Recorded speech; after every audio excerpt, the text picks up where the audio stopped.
Hello there, this is Cookies. I have turn 42 of EA Abysia, and we've got some more fights, and we also got a report from Mon Herboa, where we got hit by a wasting cloud.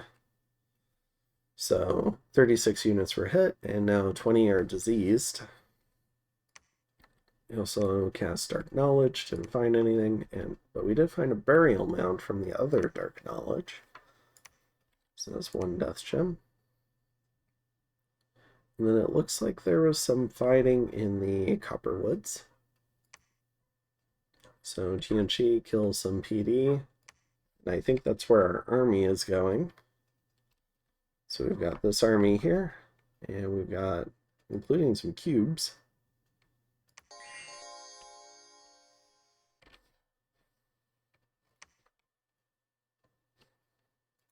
Be right back. Alright, and I'm back. Okay, so let's get this show on the road. So it looks like not horribly formationed up.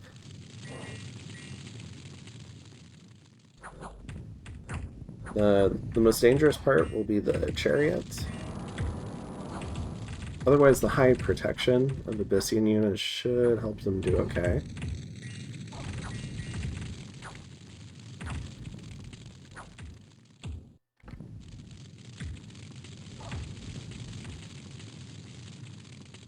Notably, these guys do have 20 fire resist.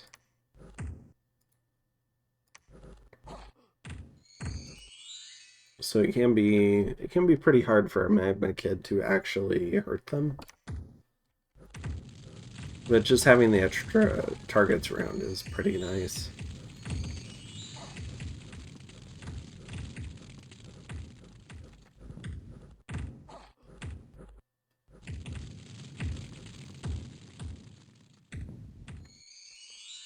Alright, and the cubes disappear due to a lack of magical leadership. And we get a victory here. So we lose 14, we knock out another 86. And Cone goes ahead and pings. So let's see what he discovered. So we've got 2 large blocks of giants on the flanks. Moloch is here with his kit. So 27 protection, 27 defense. Pretty good attack, 19, 19, 16.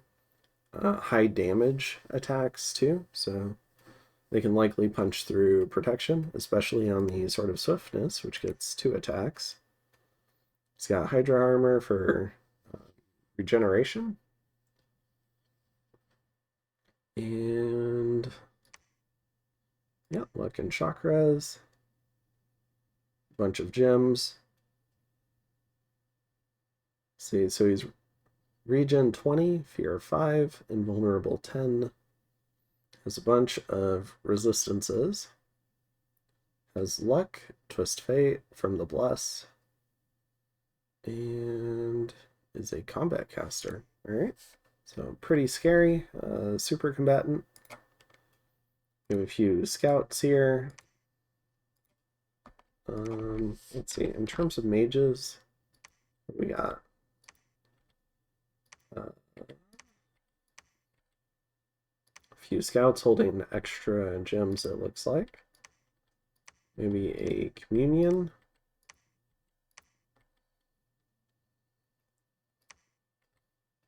These unforgiving summer lions, or no, just summer lions, sorry. Unforgiving is the name.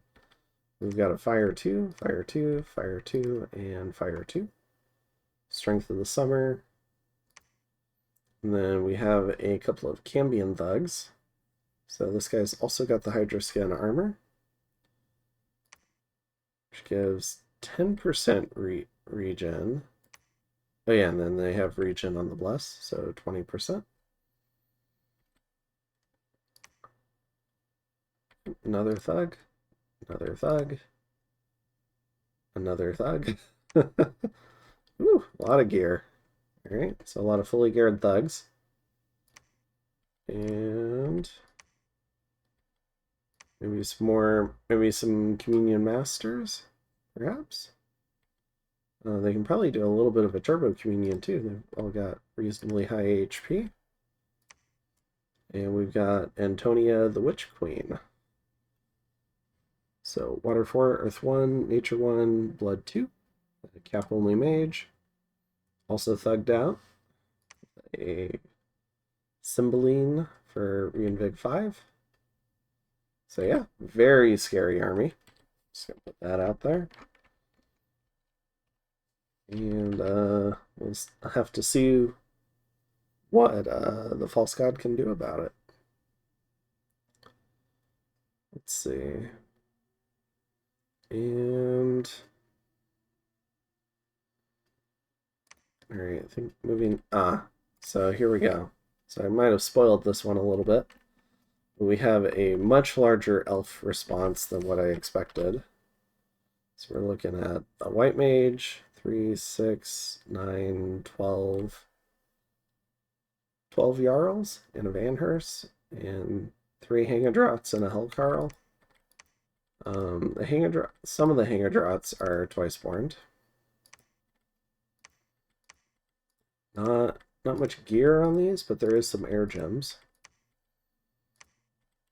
And then a whole bunch of sacreds.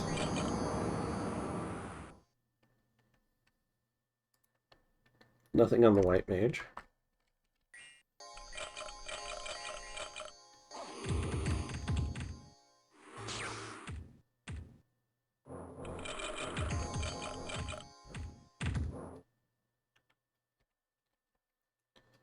Alright, you can see what the problem might be, given the sheer number of elves, and that these commanders probably should have been on Stay Behind to try and keep them a little bit safer. And what we've got here, as you can see, is a leadership problem, where we didn't protect our commanders. These Hellherdings are fatigued out, but we're not going to get a chance to maybe properly kill them, because we're already rotting.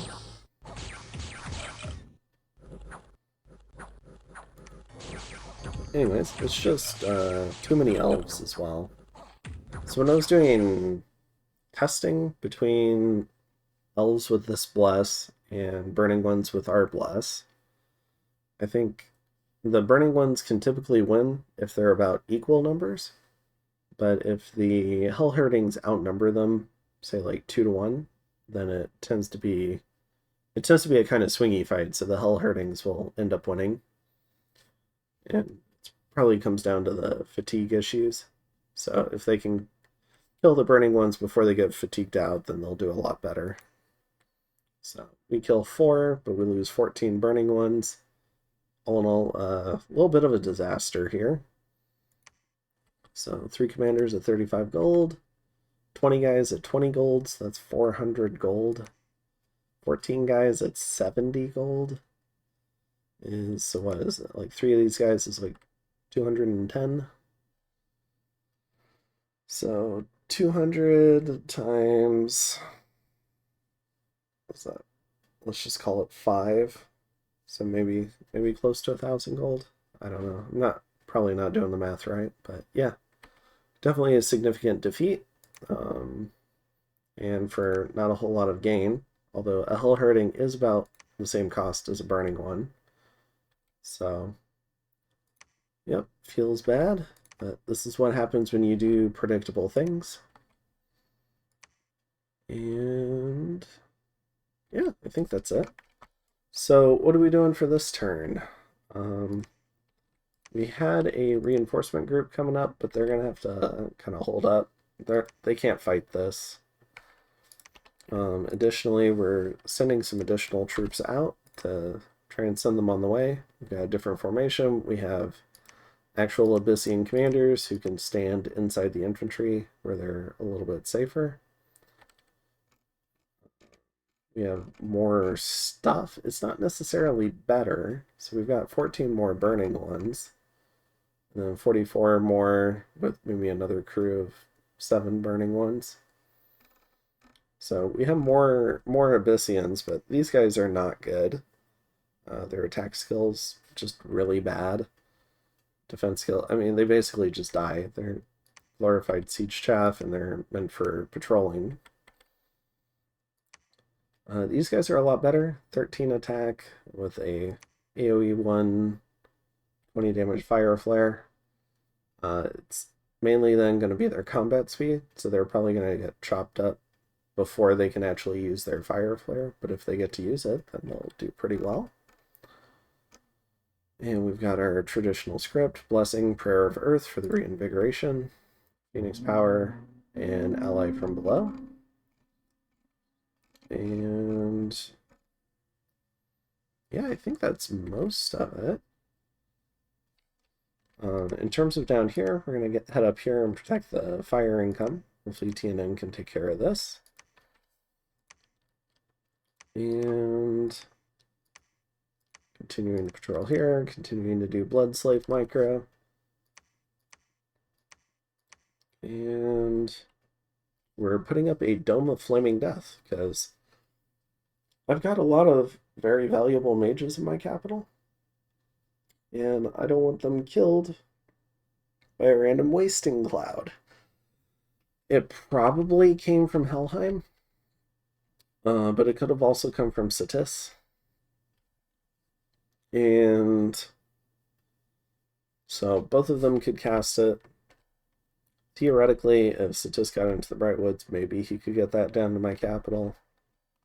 Helheim almost certainly could. I could raid somewhere, stick a lab, and do it. So I'm just going to get up a Dome of Flaming Death. And then I got this guy with our global, and he's going to go ahead and do the Abyssian Twiceborn effect. And we're going to send out a Call Lesser Horror at, where is that? 248? Over at, yeah, the Albion Force sieging Macone.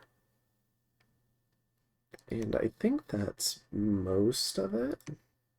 Oh, and the other thing we're trying to do is we're trying to relinquish this fort to the False God. So if he loses his capital, he can still play the game if he wants. And I think that's it. So I'll go ahead and see you in turn 43. Have a good one.